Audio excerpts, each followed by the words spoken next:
میرے بھائیوں، سورہ یاسین قرآن حکیم میں سورت نمبر ہے 36 اور یہ مکی سورت ہے. پارہ نمبر 22 سے شروع ہو کر پارہ نمبر 23 میں کمپلیٹ ہوتی ہے. پہلی 21 آیات اس کی پارہ نمبر 22 میں ہے اور باقی ساری سورت جو ہے وہ پارہ نمبر 23 کے اندر ہے. اور ظاہر ہے یہ پاروں کی ڈویژن جو ہے یہ توقیفی نہیں ہے، نبی صلی اللہ علیہ وآلہ وسلم نے تعلیم نہیں فرمائی، یہ بعد میں کی گئی ہے تابعین کے ادوار کے اندر. اس لیے پھر اس میں جو اس قسم کی قباحتیں ہیں سورتوں کے ٹوٹنے والی، یعنی ایک تو ہے کہ بہت آدھا آدھا ہو تو پھر قابل برداشت ہے. جس طرح کہ اب سورۃ الحجر کو دیکھیں، اس کی صرف ایک آیت پارہ نمبر 13 میں ہے، باقی پوری سورت جو ہے وہ پارہ نمبر 14 کے اندر ہے. اب وہ ایک آیت سے کیا ایڈوانٹیج لے لیا کسی نے؟ اگر وہ اس ایک آیت کو صرف کر دیتے تو وہ سورت ٹوٹتی نہ پاروں کی شکل میں. تو یہ اس قسم کی جو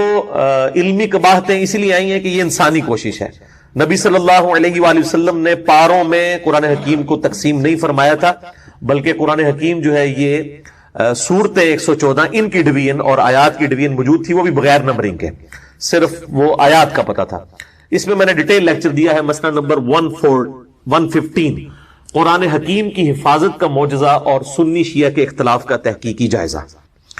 سورہ یاسین کا جو مرکزی ٹاپک ہے یہ عقائد ثلاثہ ہے، جو مسلمانوں کے بنیادی 3 عقائد ہیں: عقیدہ توحید، عقیدہ رسالت اور عقیدہ آخرت. سورہ یاسین کی جو فضیلت ہے اس کے حوالے سے جتنی بھی روایات احادیث کی کتابوں میں آئی ہیں آلموسٹ سب کی سب ہی ضعیف الاسناد ہیں، اور ان میں سے صرف ایک صحیح روایت موجود ہے موقوفاً سیدنا ابن عباس رضی اللہ تعالیٰ عنہ کا قول، وہ انشاءاللہ میں ڈسکس بھی کر دوں گا. باقی سب کی سب ضعیف الاسناد ہے. قرآن حکیم کی صورتوں کے فضائل کے حوالے سے سورہ یاسین ہو، سورۃ الملک ہو، سورہ الواقعہ ہو، باقی صورتیں، اس حوالے سے میں نے ڈیٹیل لیکچر کم از کم 3 گھنٹوں میں 3 نشستوں میں یہیں پر ریکارڈ کروایا تھا. سورۃ الرعد کی آیت نمبر 28 کے کانٹیکسٹ میں، الا بذکر اللہ تطمئن القلوب، آگاہ ہو جاؤ اللہ کی یاد ہی میں دلوں کا سکون ہے. اور اللہ تعالیٰ کا سب سے بڑا ذکر الذکر یہ قرآن حکیم ہے. انا نحن نزلنا الذکر وانا له لحافظون، سورۃ الحجر آیت نمبر 9. تو میں نے اس اللہ کے ذکر والی جو آیت ہے سورۃ الرعد آیت نمبر 28، اس کے کانٹیکسٹ میں قرآن حکیم کی 12 صورتوں کے فضائل 3 نشستوں کے اندر مسئلہ نمبر 112 ABC یہ ریکارڈ کروائے تھے. آج میں اس ڈیٹیل میں جاؤں گا، اس میں نے سورہ یاسین کے حوالے سے بھی ڈسکشن کی تھی. بہرحال اس حوالے سے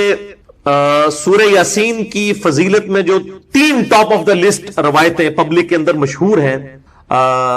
سب کی سب ہے تو ضعیف ہے، لیکن میں ان کو یہاں پر مختصراً عرض کر دوں.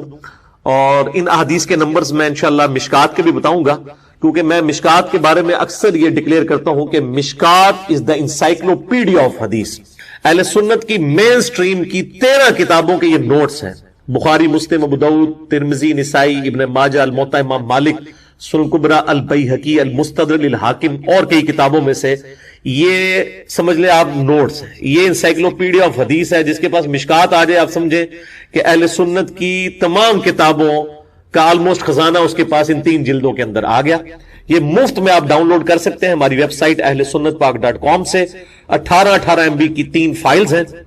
شیخ زبیلی رحمہ اللہ تعالیٰ کی تحقیم اور تخریج کے ساتھ مشکات المصابیح، اور اس کے تعارف میں نے پورا لیکچر بھی دیا ہے مسئلہ نمبر 111B. جسے شوق ہو تو وہ ضرور دیکھے. پہلی جو مشہور حدیث ہے اس حوالے سے وہ جامعہ ترمذی میں انٹرنیشنل نمبر کے مطابق 2887 اور مشکات میں ہے 2147 کہ آپ صلی اللہ علیہ وآلہ وسلم نے فرمایا کہ ہر چیز کا کوئی نہ کوئی دل ہوتا ہے، اور قرآن حکیم کا دل سورہ یاسین ہے. جو اس کی تلاوت کرے گا اسے 10 دفعہ قرآن حکیم پڑھنے کا ثواب ملے گا. لیکن یہ روایت جو ہے یہ اصول محدثین پر کمزور ہے. اس میں ایک راوی ہے ہارون ابو محمد، وہ مجہول الحال ان نون راوی ہیں جن کا کوئی پتہ نہیں ہے، اور لاپتہ راویوں سے جو روایتیں ہیں وہ محدثین کے ہاں قابل قبول نہیں ہوتی. دوسری روایت ہے کہ آپ صلی اللہ علیہ وآلہ وسلم کی طرف منسوب ہے کہ جو اللہ کی رضا کے لیے سورہ یاسین پڑھے اس کے سابقہ سارے گناہ معاف کر دیے جاتے ہیں، لہٰذا اپنے قریب المرگ جو لوگ ہیں، نزع کے عالم میں ہیں، ان کے پاس اس کو پڑھو. یہ روایت شعب الایمان امام بیہقی کی کتاب میں 2458 نمبر ہے اور مشکات میں 2178. لیکن یہ روایت بھی جو ہے اصول محدثین پر ضعیف ہے، کیونکہ اس میں ایک راوی کا نام ہی کوئی نہیں ہے، رجل ان کے ساتھ ہی سند کے اندر آتا ہے بالکل، یعنی وہ جو پچھلی روایت تھی اس میں نام تو موجود تھا، مجہول الحال تھا، اس میں تو نام بھی اس کا نہیں ہے، اتنا لاپتہ ہے، لہذا یہ روایت بھی کمزور ہے۔ اچھا، مارکیٹ میں سورہ یاسین کے حوالے سے آپ نے دیکھا ہوگا وہ مبینوں والی ایک یاسین مل رہی ہوتی ہے، وہ جتنی مبینیں آتی ہیں نا 7-8، وہ ہر مبین کے بعد اس میں ذکر ایڈ کیے ہوتے ہیں، یہ فیبریکیٹڈ ہے، اس کی کوئی اصل موجود نہیں ہے، اور اس قسم کے وظائف مارکیٹ کے اندر کافی سارے جو ہے وہ ملتے ہیں، جب تک سند صحیح نہ ہو اس وقت تک ان وظائف کے اوپر اپنا ٹائم ضائع نہ کیا جائے۔ تیسری روایت جو مشہور ہے کہ جو شخص دن کے آغاز میں سورہ یاسین پڑھ لے اس کی تمام حاجتیں پوری کر دی جائیں گی، یہ سنن دارمی میں 3461 ہے اور مشکات میں 2177، یہ بھی مرسل روایت ہے۔ سیدنا عطا بن ابی رباح وہ تابعی ہیں اور ڈائریکٹ نبی صلی اللہ علیہ وآلہ وسلم سے بیان کر رہے ہیں، اور تابعی جب کوئی بات نبی صلی اللہ علیہ وآلہ وسلم کے ریفرنس سے ڈائریکٹ بیان کرے اور اس میں سند نہ ہو تو وہ مرسل چھوٹا ہوا واسطہ مانا جاتا ہے، منقطع روایت ہوتی ہے۔ لیکن یہ جو سنن دارمی کی حدیث ہے 3461، اس سے بالکل اگلی روایت جو ہے وہ بالکل صحیح سند کے ساتھ ہے سورہ یاسین کے بارے میں ہی، اور وہ ہے سنن دارمی میں 3462۔ یہ میں دارمی کا وہ نمبر بتا رہا ہوں جس کا پی ڈی ایف عام ہمارا جو ہے وہ گوگل کے اندر سرچ کرنے سے مل جائے گا آپ کو، سنن دارمی میں 3462، اور اس کی تحقیم جو ہے وہ شیخ سلیم حسین اسد نے کی ہے، انہوں نے بھی اس کو روایت کو صحیح کہا۔ شیخ زبیلی زئی رحمہ اللہ تعالی نے ایک پورے سورہ یاسین کے فضائل کے حوالے سے مضمون لکھا ہے جس میں 14 روایتیں جو یاسین سے ریلیٹڈ تھیں سب کی اسناد کے اوپر بحث کی کہ یہ ضعیف ہیں، البتہ ایک روایت کے اوپر انہوں نے صحیح کا حکم لگایا اور وہ یہی ہے سنن دارمی 3462، اور لیکن مشکات کے وہ فٹ نوٹ پہ لکھنا بھول گئے 2177۔ ویسے ان کی عموماً عادت ہے کہ جب کسی روایت کے اوپر ضعیف کا حکم لگاتے ہیں تو اس کی پھر فٹ نوٹ پہ نا اس کی موقوفاً اگر روایت صحیح ہو تو لکھ دیتے ہیں، یہاں پہ وہ بھول گئے۔ البتہ الگ سے ان کا جو مضمون ہے شیخ زبیر صاحب کا فتاوی علمیہ کی پہلی جلد میں صفحہ نمبر 493 سے 497 تک انہوں نے اس کے فضائل پہ جتنی حدیثیں ہیں ان پر تحکیم کی ہے اور ایک روایت کو صحیح قرار دیا، اور وہ ابن عباس کا قول ہے، موقوفاً روایت ہے، ان کا اپنا قول ہے کہ جو شخص صبح کے وقت سورہ یاسین پڑھ لے گا اسے شام تک ہر کام میں آسانی میسر ہوگی۔ وَجَاءَ مِنْ أَقْصَى الْمَدِينَةِ رَجُلٌ يَسْعَىٰ قَالَ يَا قَوْمِ اتَّبِعُوا الْمُرْسَلِينَ اتَّبِعُوا مَن لَّا يَسْأَلُكُمْ أَجْرًا وَهُمْ مُهْتَدُونَ۔ اور شہر کے پرلے کنارے سے ایک شخص دوڑتا ہوا آیا اور اس نے اپنی قوم سے کہا کہ پیغمبروں کی اتباع کرو، ان پیغمبروں کی کہ جو تم سے اس دعوت و تبلیغ کے عوض کوئی اجر ڈیمانڈ نہیں کرتے اور وہ ہدایت پر ہے۔ اس آیت مبارکہ جو سورہ یاسین ہے آیت نمبر 21، اس سے یہ بات بھی پتہ چلی کہ سلیم الفطرت لوگ جو ہوتے ہیں وہ ہر زمانے میں ہر قوم میں موجود رہے ہیں، اگرچہ قوموں کی اکثریت وقت کے پیغمبروں کو یا پیغمبروں کے بھیجے ہوئے جو فرستادے ہوتے ہیں ان سے انکار کر دیتی ہے، لیکن ایسے سلیم الفطرت لوگ ہمیشہ موجود رہتے ہیں جو دل سے حق کی آواز کے اوپر لبیک کہتے ہیں، اور ان کے لیے سب سے زیادہ جو اس میں موٹیویشنل چیز ہوتی ہے وہ یہ ہوتی ہے کہ یہ جو دعوت و تبلیغ کا کام کر رہے ہیں، ایک اللہ کا تعارف کروا رہے ہیں، وہ اس کے عوض آپ سے کوئی اجر ڈیمانڈ نہیں کر رہے۔ یہ انبیاء کرام علیہ السلام کا ترہ امتیاز ہے۔ سورۃ الاعراف پوری پڑھ کے دیکھ لیں، سورۃ القصص پڑھ کے دیکھ لیں، اس کے علاوہ بھی قرآن حکیم میں جہاں پہ بھی انباء و رسل آئی ہیں تو ہر دفعہ یہ بات ریپیٹیشن کے ساتھ آتی ہے کہ انبیاء کرام علیہ السلام جب کبھی بھی اپنی امتوں کو دعوت دیتے ہیں تو وہ دعوت توحید کے ساتھ دلیل کے طور پر جہاں پر اپنا کریکٹر پیش کرتے ہیں، ساتھ ہی ساتھ اس چیز کو بھی ڈومیننٹ کرتے ہیں کہ ہم اس دعوت و تبلیغ کے عوض تم سے کوئی معاوضہ طلب نہیں کرتے، ہمارا معاوضہ ہمارے رب کے حضور پکا ہے، ہم اس سے اس کا اجر لیں گے جو ہم دعوت و تبلیغ کا کام کر رہے ہیں۔ اور اسی حوالے سے جو میرا ایک لیکچر بڑا ڈیٹیل کے ساتھ ریکارڈ ہے مسئلہ نمبر 51 کے عنوان سے، جس میں میں نے قرآن حکیم سے کراس ریفرنس کے طور پر 11 مقامات سے آیات پیش کی تھیں اور 17 صحیح الاسناد احادیث صحیح بخاری اور صحیح مسلم سے پیش کی تھیں کہ دنیا میں جو لوگ دعوت و تبلیغ کا کام کرنے والے لوگ ہیں ان کا یہ ترہ امتیاز ہے کہ وہ دعوت حق کے عوض کسی سے کوئی اجر ڈیمانڈ نہیں کرتے اور ہمیشہ یہی کہتے ہیں کہ ہمارا اجر ہمارے رب کے حضور پکا ہے. اور اس کے اگینسٹ جو لوگ دین کو بیچتے ہیں, دین سے مال کمانا شروع کر دیتے ہیں اللہ کی آیات کو بیچ کر, ان کو کنڈیم کیا گیا ہے. اور اس لیکچر مسئلہ 51 کا عنوان یہی تھا, رزق حرام کی مذمت, دنیا پرستی کا انجام اور اس کا علاج, جس میں نے 17 صحیح الاسناد احادیث اور قرآن حکیم سے 11 مقامات کراس ریفرنس کے طور پر پیش کیے تھے. اور یہ چیز بھی میں نے اس میں کھول کر بیان کی تھی کہ قرآن حکیم میں حرام خوری کے کانٹیکسٹ میں جتنی بھی آیات آئی ہیں, یہ سب کی سب آیات جو ہیں پرٹیکولرلی علماء سو کے بارے میں ہے کہ وہ اللہ کی آیات بیچتے ہیں اور اس کے عوض وہ مال بٹورتے ہیں لوگوں سے, اور یہ ان کا سورس آف انکم اس حوالے سے بن جاتا ہے. اسی طرح کی ڈیٹیلز جو آتی ہیں وہ سورہ ہود میں بھی آتی ہیں بڑی ڈیٹیل کے ساتھ. یعنی قرآن حکیم میں سورۃ الاعراف اور سورہ ہود, یہ دو صورتیں ایسی ہیں جن میں اللہ تعالیٰ نے انبیاء کرام علیہ السلام کا بڑی ڈیٹیل کے ساتھ ذکر کیا ہے. اور اس میں ٹاپ آف دا لسٹ 7 انبیاء کرام علیہ السلام ہے جن کا ذکر قرآن حکیم میں بہت تواتر کے ساتھ آیا ہے. 3 جو ہے وہ پری ابراہیمک ہے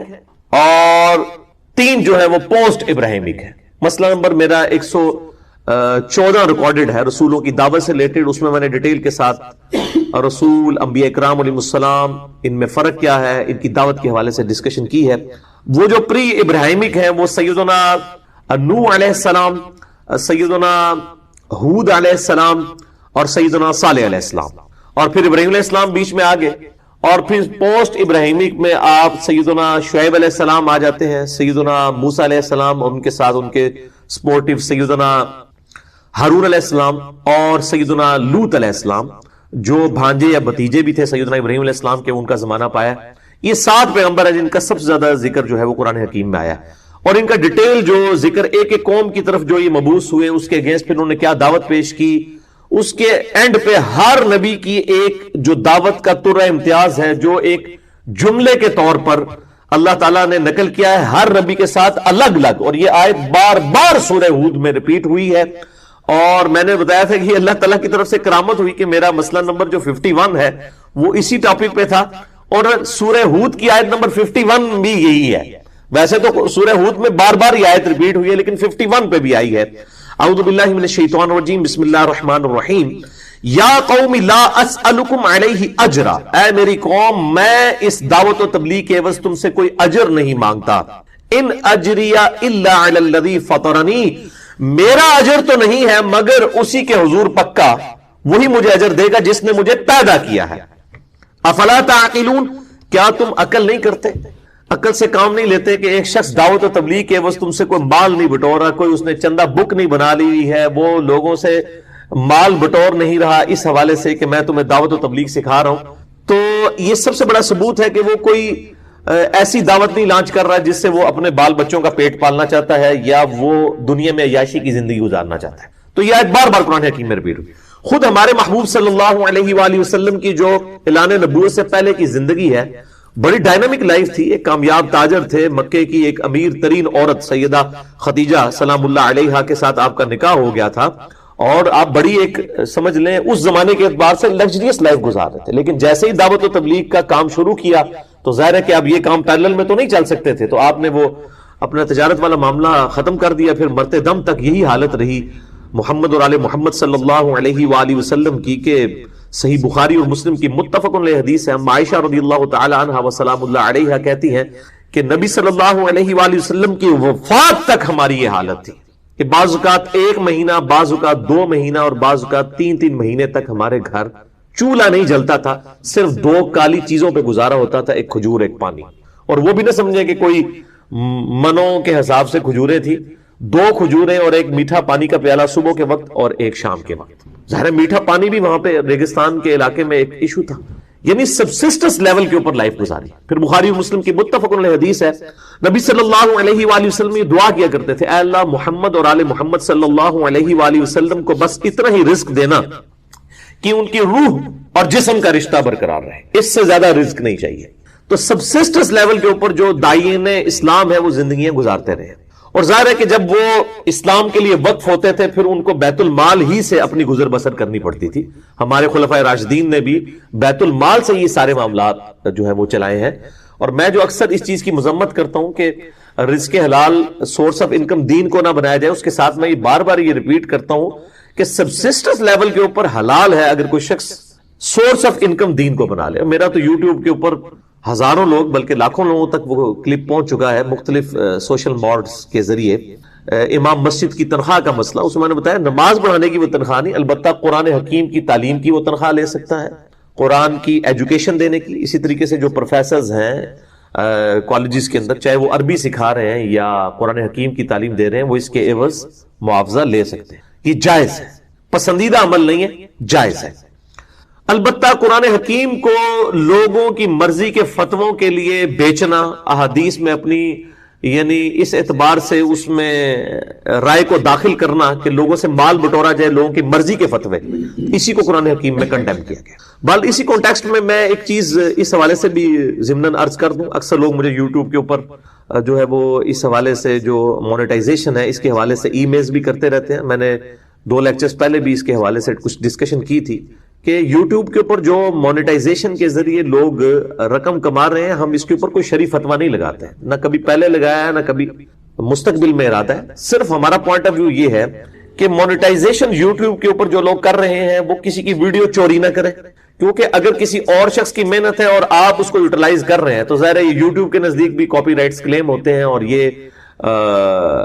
دنیاوی اعتبار سے بھی بالکل حرام کام ہے. ہاں آپ کی اپنی محنت ہے, ایک بندہ نیشنل جغرافی کے لیے کوئی ویڈیو بناتا ہے اور وہ اس میں کوئی شرعی قباحت نہیں ہے, اس کے بعد مونیٹائزیشن کے ذریعے اس کی رقم آمدن شروع ہو جاتی ہے, ٹھیک ہے, کوئی اس میں حرج نہیں ہے. اسی طریقے سے قرآن و سنت کی جو دعوت و تبلیغ کے حوالے سے بھی ہمارے کئی ایک چینلز ہیں علماء کے آل اوور دا ورلڈ جو انہوں نے مونیٹائز کیے ہوئے ہیں, لیکن اس میں یہ ہے کہ مونیٹائزیشن کرتے وقت اس چیز کا دھیان رکھا جائے کہ جو ایڈز چلتے ہیں گوگل کی طرف سے ان کی کیٹیگرائزیشن کر لی جائے کہ کوئی ایسا ایڈ نہ چلے جو کہ شرعی حدود کو پھلانگ رہا ہو, یا ایسا کوئی ایڈ بیچ میں انٹر نہ ہو جائے جس کی وجہ سے دعوت و تبلیغ کا نقصان ہو. یعنی میں ذاتی طور پہ ایسے ایڈز جو ویڈیو کی فارم میں ہیں اور وہ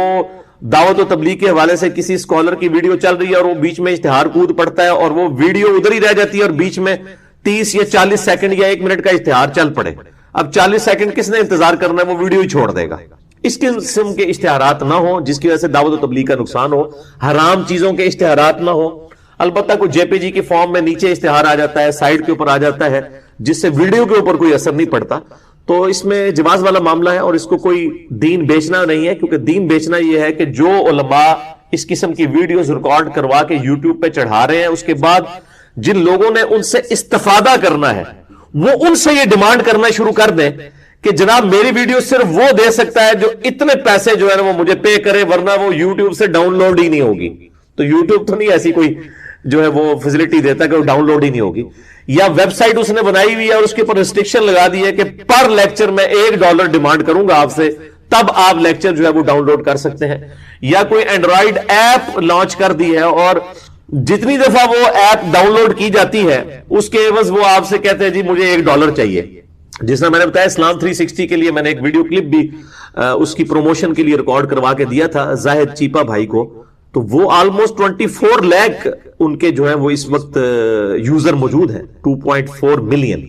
تو اگر وہ $1 بھی قیمت رکھتے اینڈرائیڈ ایپ کو انسٹال کرنے کی تو $1 ایک بندے کے لیے دینا تو کوئی مسئلہ نہیں ہے, تو $24 لاکھ گھر بیٹھے کما سکتے تھے. لیکن اس نیک شخص نے 50 لاکھ روپے سے زیادہ اپنی جیب سے یا اپنے قریبی دوستوں سے اکٹھا کر کے اس اینڈرائیڈ ایپ کو یعنی اسٹیبلش کرنے میں لگایا ہے الحمدللہ. اس لیے میں نے اس کے لیے وہ ویڈیو بھی ریکارڈ کروائی تھی. تو اس اعتبار سے یوٹیوب کے اوپر بھی جو مونیٹائزیشن اگر اس حوالے سے ہو رہی ہے کہ اس میں کوئی شرعی قباحتیں نہیں ہیں اور اس میں کوئی اس طرح کی ریسٹرکشن یقیناً ابھی تک میرے علم میں تو نہیں ہے کہ کوئی شخص کہ جی میری ویڈیو صرف وہی دے سکتا ہے جو اتنا مجھے چندہ دے. ہاں سائیڈ بینیفٹ کے طور پر یوٹیوب والوں کی طرف سے یہ جو آفرز لگائی جاتی ہیں اس کے اگینسٹ اگر ایسا پیسہ آتا ہے اور وہ دین کے کام میں استعمال ہوتا ہے تو اس میں کوئی شریک بات نہیں ہے. لیکن اس میں پیسہ کمانے کے لیے اگر آپ اس قسم کے تھم نیلز بنائیں جو جھوٹ کے اوپر مبنی ہوں اور آپ لوگوں کی ویڈیوز جو ہیں وہ اس اعتبار سے یوز کرنا شروع کرتے ہیں تو یہ بالکل حرام ہے. جس طرح میری کئی ویڈیوز کو لوگوں نے مونیٹائز کیا ہوا ہے اور میں بار بار منع کرتا ہوں یہ کام میرے ساتھ نہ کریں کہ انہوں نے یعنی میں نے کسی مکتبہ فکر کے کسی اسکالر کے اوپر گرفت کی ہے کتاب و سنت کی روشنی میں, اور ہماری ویڈیوز بھی اکثر اس اعتبار سے بعض اوقات پاسٹ میں اپلوڈ ہوتی رہی ہیں کہ فلاں شخص کو علمی چیلنج. اب چیلنج کا مطلب یہ نہیں کہ فلاں شخص کو مناظرے کا چیلنج, علمی چیلنج سے مراد ہے کہ اس کے لیے چیلنجنگ صورتحال ہے کہ وہ ان چیزوں کا جواب ہمیں نہیں اپنی پبلک کو دے کہ یہ جو ان کی غلطیاں ہیں کتاب و سنت کی روشنی میں ہم نے جو گرفت کی ہے. تو وہ کو مناظرے کا چیلنج نہیں ہوتا. میں تو پہلے دن سے مناظروں کے خلاف ہوں, بلکہ میں تو سمجھتا ہوں آج کے دور میں تو اسلام کی بدنامی کا ذریعہ یہ مناظرے ہیں. عام لوگ جو ہے وہ پھر دین سے متنفر ہو جاتے ہیں. پہلے دن سے یہ میرا موٹو ہے, ادروائز یہ دعوت کب سے دفن ہو چکی ہوتی ہے اگر ہم علماء کے ہتھے مناظروں کے حوالے سے چڑھ جاتے ہیں. لیکن وہ میں نے گرفت کی, وہ ایک بندے نے وہ تھم نیل چڑھایا, اس کے اندر اتنا بڑا مناظرہ لفظ لکھ کے ایک طرف میری تصویر لگائی ہوئی ہے, ایک طرف اس عالم دین کی تصویر لگائی ہوئی ہے. اب وہ کلپ جو ہے میرے خیال ایک مہینے کے اندر 5 لاکھ سے زیادہ لوگ دیکھ چکے ہیں. اب 5 لاکھ سے زیادہ اگر لوگ دیکھ چکے ہیں تو آپ سمجھ لیں کہ 1 لاکھ جو کلکس ہیں اس کے اوپر کتنے بنتے ہیں جی؟ $100 $100 بنتے ہیں 1 لاکھ کلک کے اوپر. اگر وہ 5 لاکھ کلپ ہو چکے ہیں تو $500, تو آپ وہ دیکھ لیں اس نے کتنی کمائی کر لی ہے. لیکن جھوٹ کے اوپر مبنی وہ کمائی ہے, کیونکہ مناظرہ تو ہوئے نہیں ہے پریکٹیکلی, وہ تو ایک علمی ڈسکشن ہے. علمی چیلنج کے عنوان سے ایک چیز بات کی گئی تھی, اس کو مناظرہ بنا دیا. اس قسم کے جھوٹ. پھر دوسرا وہ آنر بھی نہیں ہے اس کے پاس اس کی ویڈیو کی, اس کو یہ کام نہیں کرنے چاہیے. میں نے عام اجازت دی ہوئی ہے میری ویڈیوز اپلوڈ کریں, لیکن ہماری ویڈیوز کو کوئی دوسرا شخص مونیٹائز نہ کرے, ہم اس کی قطعاً کسی کو اجازت نہیں دیتے. البتہ اس حوالے سے اگر ہمارے یوٹیوب چینل کی کوئی مونیٹائزیشن والا معاملہ اگر اس حوالے سے آگے چلتا ہے, جس طرح ہمیں فیڈ بیک ملا, ہمیں سب سے زیادہ جو مصیبت کاٹنی پڑ رہی ہے آج کل وہ یہ ہے کہ میری ویڈیوز کو لوگ آؤٹ آف کانٹیکسٹ کاٹ کے نا ٹکڑے اور وہ سیاق و سباق سے ہٹا کے اپنا لقمہ اس کے منہ میں ڈال کے یوٹیوب پہ چڑھا دیتے ہیں, اور اس کی وجہ سے ہمارے خلاف ایک پبلک کے اندر اشتعال پیدا کرنے کی کوشش کرتے ہیں. دیکھو یہ کیا کہہ رہا ہے. اس کی مثالیں میں کئی دفعہ دے چکا ہوں, مجھے آج اس کو ریپیٹ کرنے کی ضرورت نہیں ہے. آپ میری ویڈیو دیکھ لیں, انجینئر محمد علی مرزا کے 8 اعلانات یوٹیوب کے اوپر لکھیں, اور اسی طریقے سے میرا ایک کلپ بھی ہے سوشل میڈیا کے اوپر دعوت حق انجینئر محمد علی مرزا کی. اس قسم کے آپ لکھیں تو وہ آپ کو کھل جائیں گے, میں نے کئی ایک مثالیں دی ہیں. تو اب ان چیزوں کے اوپر چیک کا ذریعہ ہمارے پاس, ہم تو یا تو 100 بندے بھرتی کر لیں جو یوٹیوب کے اوپر جو ایک سمندر ہے وہ روزانہ دیکھتے رہیں جی آج کس نے ویڈیو چڑھائی ہے, ہم تاکہ اس کو بلاک کروائیں, کاپی رائٹس کلیم کر کے ظاہر ہے وہ بلاک ہو جاتی ہے. لیکن اتنے ریسورسز ہمارے پاس موجود نہیں ہے. اس کا ایک آسان حل جو ہمیں آئی ٹی کے لوگ بڑے عرصے سے کہہ رہے تھے, پچھلے 1 سال سے مسلسل, وہ یہ تھا کہ آپ اپنے یوٹیوب چینل کو یعنی وہ شرعی اشتہارات کی حدود کے اندر مونیٹائز کر لیں. اس کا فائدہ یہ ہوگا کہ جب آپ کی ویڈیو مونیٹائز ہوئی ہوگی تو اور اس پہ اشتہار چلیں گے, اس کے اگینسٹ جو انکم ہے ظاہر ہے وہ دین کے کام کے لیے بھی ہی صرف ہوگی, وہ کسی کی ذاتی تجوریاں بھرنے کے لیے یا وہ ڈشکرے قسم کے وہ باڈی گارڈ پالنے کے لیے استعمال نہیں ہوگی. تو اس کا سب سے بڑا جو ہمیں بینیفٹ حاصل ہوگا وہ یہ ہے کہ اب اگر ہماری کوئی ویڈیو کا ٹکڑا بھی کاٹ کے یوٹیوب پہ چڑھائے گا نا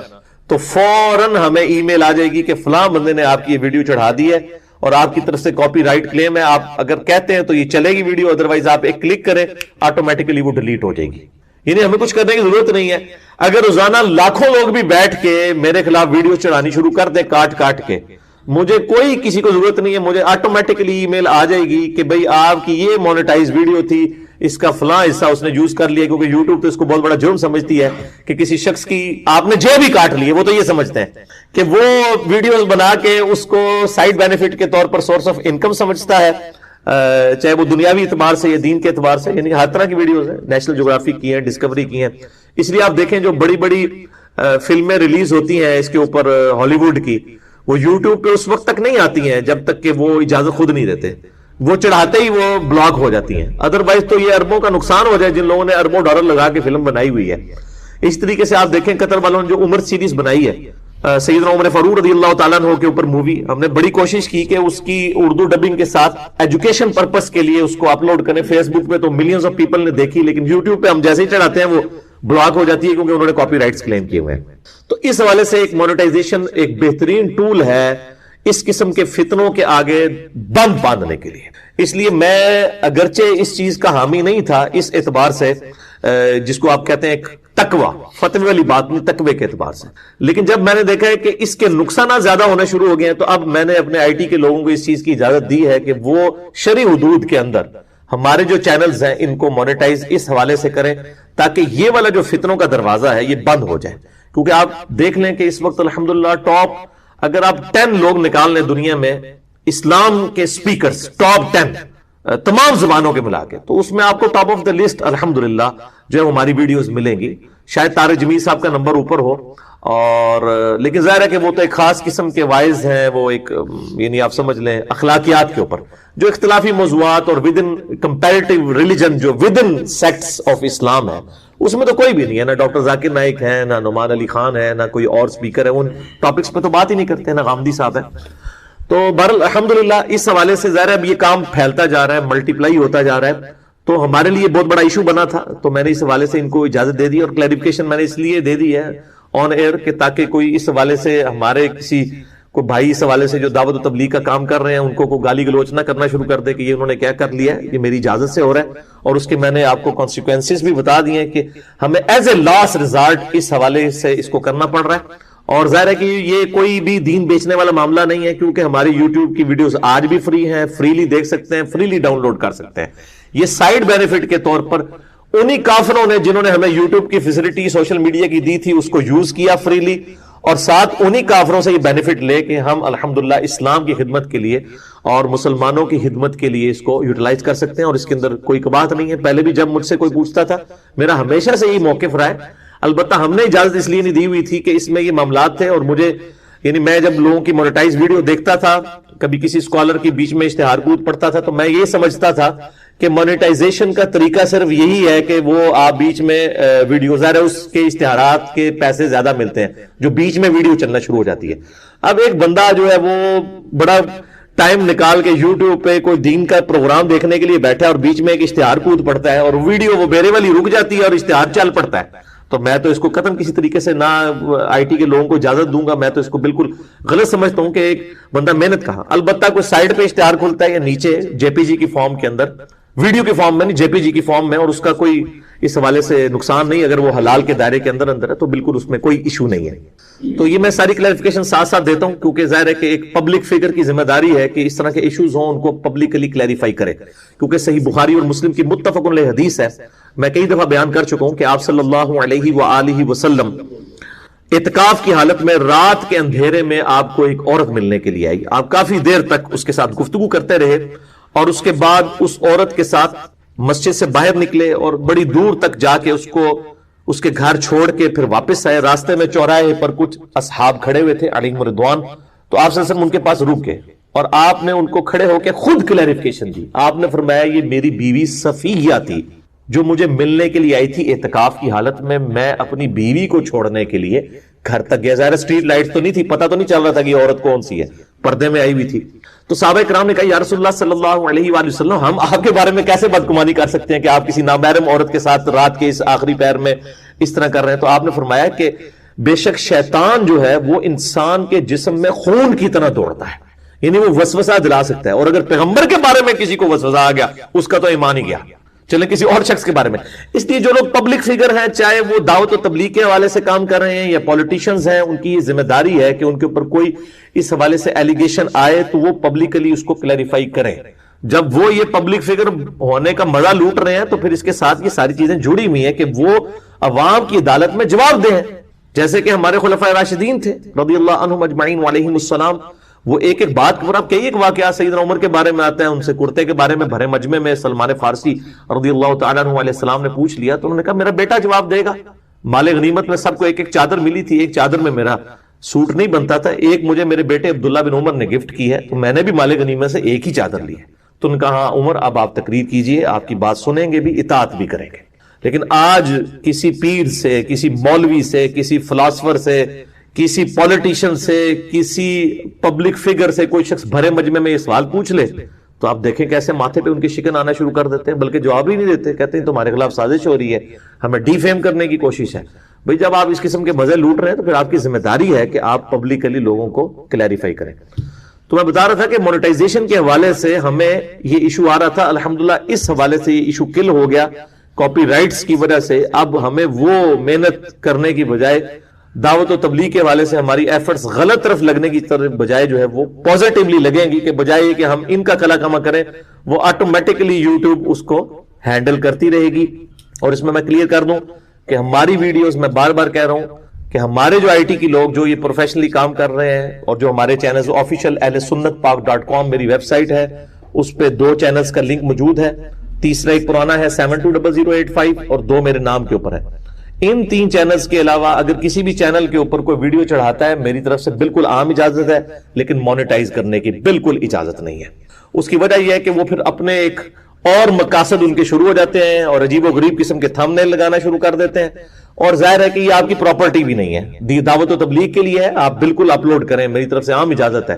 لیکن اس کو مونیٹائز نہ کریں۔ ہاں، ہمارا والا جو معاملہ ہے میں نے اس کی کلیریفیکیشن دے دی ہے، اور اس حوالے سے جو لوگ اس طرح مونیٹائزیشن کریں گے، ہم کاپی رائٹس کلیم کر کے ان کے چینلز بھی اڑوا سکتے ہیں۔ 3 سے زیادہ ویڈیو جس کی کلیم ہو جائے اس کا پھر چینل نہیں رہتا یوٹیوب کے اوپر، پھر کوئی گلہ شکوہ نہ کرے کہ یہ والے معاملات کرنے شروع کر دیے۔ تو یہ ایک چند کلیریفیکیشنز تھی، میں نے وہ آیت جو آئی تھی سورہ یاسین کی آیت نمبر 21، اس کے کانٹیکسٹ میں میں نے یہ فی البدی گفتگو، میرا کوئی پلان نہیں تھا، نہ میں کوئی لکھ کے لایا ہوا تھا، لیکن اچانک میری وہ جو کہ رخ اس طرف بن گیا، میں فی البدی گفتگو کرتا ہوں الحمدللہ، اسی کے اندر ہی مزہ ہوتا ہے، ورنہ رٹی رٹائی گفتگو کا وہ ٹیسٹ نہیں ہوتا۔ تو اللہ تعالیٰ ہمیں دعوت و تبلیغ کا کام اخلاص کے ساتھ کر کے، صرف اور صرف اللہ تعالیٰ کی رضا کی خاطر کر کے، آخرت میں نبی صلی اللہ علیہ وآلہ وسلم کا پڑوس حاصل کرنے کی توفیق عطا فرمائے، آمین ثم آمین۔ پارہ نمبر 23 میں اسی کا آگے چل رہا ہے کہ وہ جو حبیب نجار رحمہ اللہ تعالی جو تھے، وہ نیک شخص جس نے کہا کہ میری قوم اسلام قبول کرو، دعوت و تبلیغ قبول کرو ان پیغمبروں کے فرستادوں کی، انہوں نے آگے جو گفتگو کی ہے وہ زبردست گفتگو ہے۔ وَمَا لِيَ لَا أَعْبُدُ الَّذِي فَطَرَنِي وَإِلَيْهِ تُرْجَعُونَ، اور مجھے کیا حق پہنچتا ہے کہ میں اس کی عبادت نہ کروں جس نے مجھے پیدا کیا ہے اور ہم سب نے لوٹ کے اسی کی طرف جانا ہے۔ وہ کہتے ہیں یہ کیسے ہو سکتا ہے، جس نے مجھے پیدا کیا میں اسی کی عبادت نہ کروں، جبکہ مجھے یہ یقین بھی ہے کہ مرنے کے بعد میں نے اس کے سامنے پیش ہونا ہے۔ میں اکثر یہ کہتا ہوں کہ موت ایک لٹکتی ہوئی تلوار ہے، موت اگر نہ ہونا تو کوئی بھی شخص اللہ تعالیٰ کے لیے اکاؤنٹیبل ہی نہیں رہے گا، کیونکہ پھر تو اس کو خطرہ ہی نہیں ہے۔ یہ جو تلوار ہے نا، ایک میرا یوٹیوب کے اوپر کلپ بھی ہے، خدا انسان کی ضرورت کیوں ہے، وہ اسی وجہ سے ہے کہ ہر شخص کو پتا ہے مرنا ہے، مرنے کے بعد پیشی ہو جانی ہے، پھر کیا کریں گے، تو میں اس کی عبادت کیوں نہ کروں جس نے مجھے پیدا کیا اور میں نے اسی کی طرف لوٹ کر جانا ہے۔ اتخذ من دونہ آلہہ، کیا میں اس کے سوا اور ہستیوں کو الہ ٹھہرا لوں، ان یردن الرحمن بضر لا تغنی عنی شفاعتهم شیئا ولا ينقذون، کہ اگر رحمان ہی میرے لیے کوئی ارادہ کر لے کہ مجھے تکلیف پہنچائے تو وہ ہستیاں نہ تو مجھ سے وہ تکلیف جو ہے وہ دور کر سکتی ہیں، نہ رحمان کے حضور کوئی میرے لیے سفارش کر سکتی ہیں، میں اسی رحمان کی پناہ کیوں نہ حاصل کروں۔ انی ذل لفی ضلال مبین، اور اگر بالفرض میں یہ کام کر لوں تو میں تو کھلی گمراہی میں پڑ جاؤں گا کہ میں رحمان کو چھوڑ کر اور ہستیوں کو اپنا پشت پناہ اور سفارشی سمجھ لوں۔ انی آمنت بربکم فاسمعون، دیکھو میں تو بے شک ایمان لے آیا ہوں، یہ کان کھول کر سن لو، میں تو وقت کے پیغمبر کی آواز کے اوپر لبیک کہتا ہوں۔ اس طرح کے اہل حق لوگ ہمیشہ موجود ہوتے ہیں، چاہے ان کو بعد میں پھر مارے کھانی پڑے۔ قیل ادخل الجنہ، بس اب وہ اللہ تعالیٰ نے وہ سٹوری حذف کر دی ہے کہ جب اس نے کہا نا کہ لو میں تو ایمان لے آیا ہوں، تو پھر جنت میں پہنچا دیا گیا اسے، کیا مطلب، شہید کر دیا گیا۔ جو اہل حق ہوتے ہیں ان کے ساتھ یہ معاملہ ہوتا ہے، پھر جب حق کی آواز بلند ہوتی ہے پھر حسین بننا تو آسان نہیں ہے نا میرے بھائیو، حسین بننے کے لیے پھر جان بھی تو دینی پڑتی ہے۔ تو اللہ تعالیٰ ماتا ہم نے کہا کہ داخل ہو جاؤ، قیل ادخل الجنہ، داخل ہو جاؤ جنت میں۔ اب وہ شخص مرتے ہی جنت میں داخل ہو گیا۔ اس جنت سے مراد عالم برزخ ہے، مرنے کے بعد جو قبر کی زندگی ہے، وہ اگر آپ کھولیں گے بھی ہم اس کو فزیکلی وہ لاش تو نظر آئے گی، لیکن وہ جس کیفیت سے گزر رہا ہے وہ موڈ ہم یعنی اس موڈ کو فیل نہیں کر سکتے، دیکھ نہیں سکتے۔ وہ اللہ تعالیٰ نے جو ایک پردہ رکھا ہے، وَمِن وَرَائِهِمْ بَرْزَخٌ إِلَى يَوْمِ يُبْعَثُونَ،